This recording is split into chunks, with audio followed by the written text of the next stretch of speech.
طالب کا کلمہ ہے مصطفیٰ۔ ہر کسی کو اپنا ایمان پیارا ہوتا ہے، ایسے ہی ہے۔ ایمان پر لوگ گھر چھوڑ دیتے ہیں، دولتیں چھوڑ دیتے ہیں۔ یہ آپ کے سامنے ہے، اگر کوئی شیعہ ہو جائے بیچارہ، پورا گھر اس کا مخالف ہو جاتا ہے، اس کا حقہ پانی بند کرو جی، یہ شیعہ ہو گیا ہے۔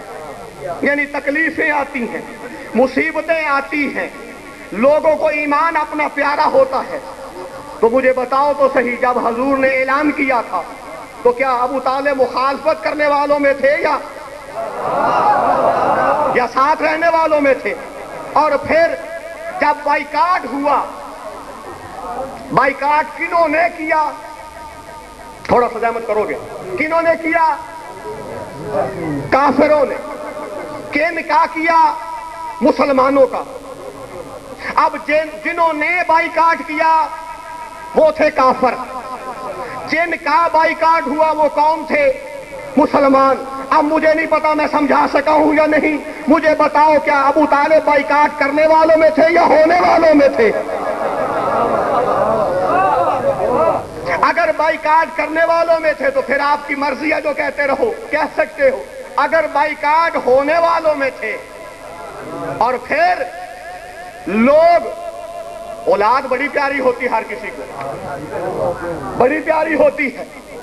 حضور پہ جناب ابو طالب اپنی اولاد قربان کر رہے، اولادیں قربان کر رہے، کیوں؟ میری کٹ جائے یہ بچ جائے۔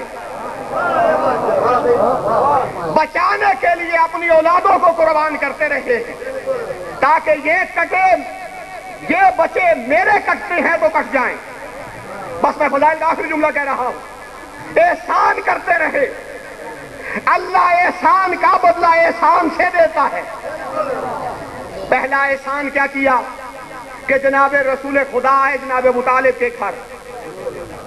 دوسرا احسان، نام رکھا جناب ابو طالب نے۔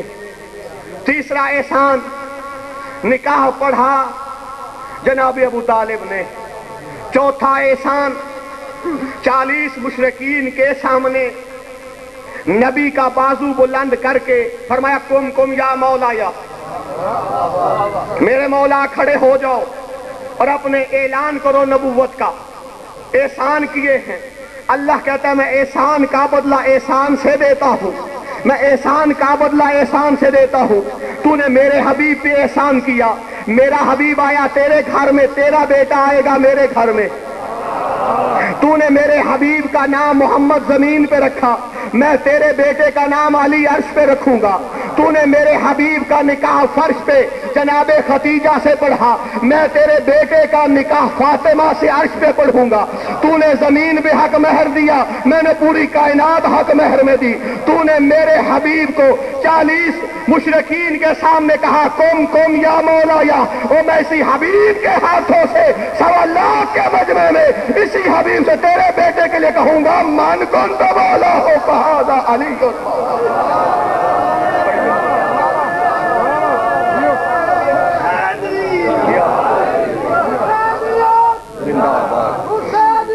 زندہ باد مردہ باد۔ میں بھی یہی کروں گا عمل جو عمل تم نے کیے ہیں، اور احسان کا بدلہ احسان سے دیا ہے اللہ نے۔ اور اچھی اولاد یہ نیکیوں کا اجر ہے۔ جس کی اولاد میں جناب علی ہوں،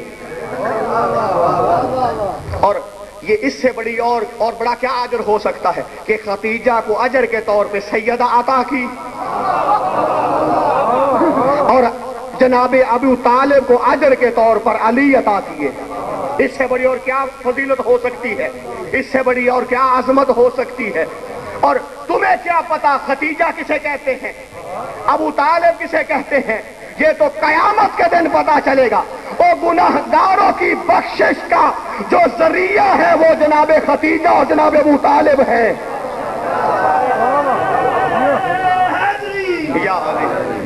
یہ دو ہستیاں اگر اسلام سے نکال دی جائیں تو باقی اسلام میں بچتا ہی کچھ نہیں ہے۔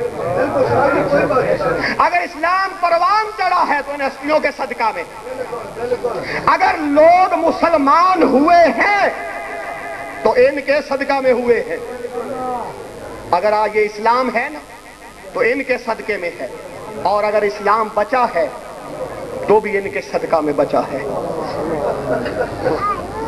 پہنچایا تو انہوں نے، اسلام کو بچایا تو انہوں نے۔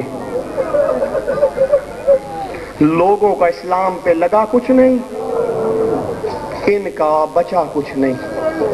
اجرکم علی اللہ۔ اللہ سوائے غم حسین کے دنیا کا کوئی غم نہ دے۔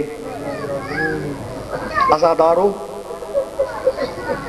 جنہوں نے بھی اسلام پہ خرچ کیا نا، علی ولی اللہ کے لیے تکلیفیں اٹھائیں، ان کا بڑا مقام ہے۔ جناب ابو ذر صحابی رسول ہیں، ان کو شہر سے نکالا گیا، کیوں؟ علی ولی اللہ کی وجہ سے۔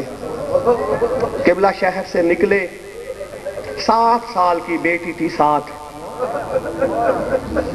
اور بیمار تھے، اور اتنے ضعیف تھے کہ جب نکالا نا شہر سے تو اونٹ کے اوپر لٹا کے نیچے سے پاؤں رسیوں کے ذریعے باندھ دیے، کہیں ابو ذر گر نہ جائے۔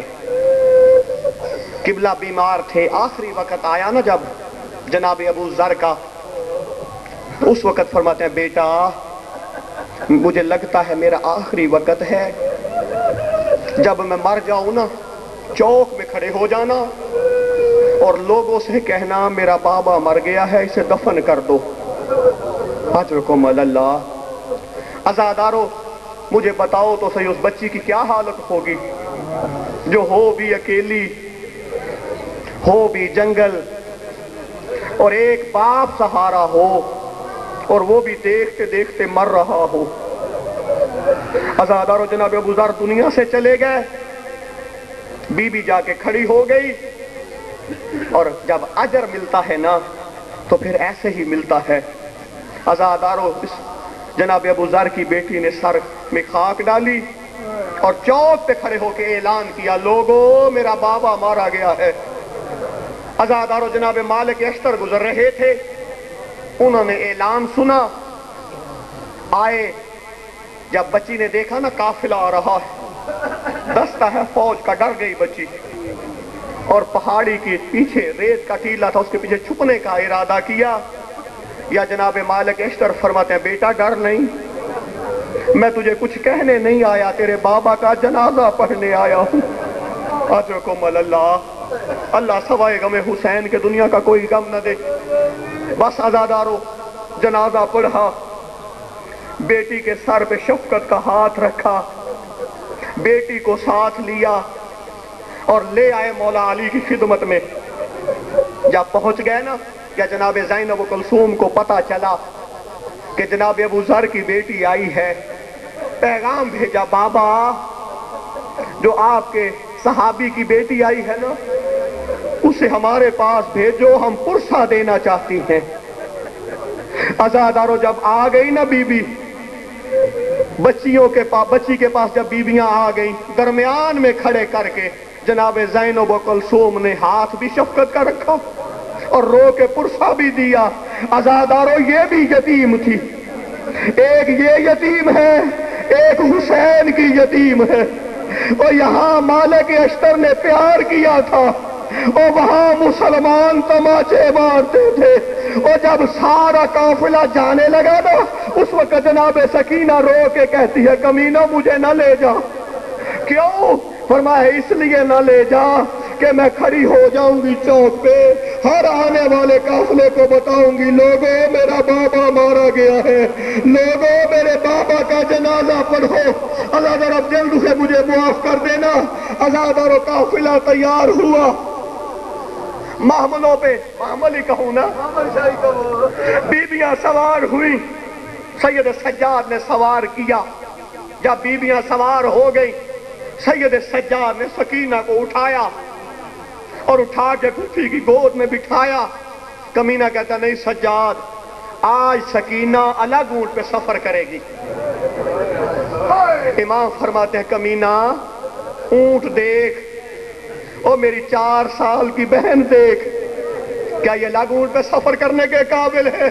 کمینہ کہتا نہیں سجاد، آزاد اور اونٹ منگوایا گیا، اونٹ بٹھایا گیا، اونٹ پہ جناب سکینہ کو بٹھایا گیا، اونٹ کھڑا ہوا سکینہ گر پڑی، آزاد اور پھر اونٹ بٹھایا گیا، اوپر جناب سکینہ کو بٹھایا گیا، اونٹ اٹھا سکینہ گر پڑی۔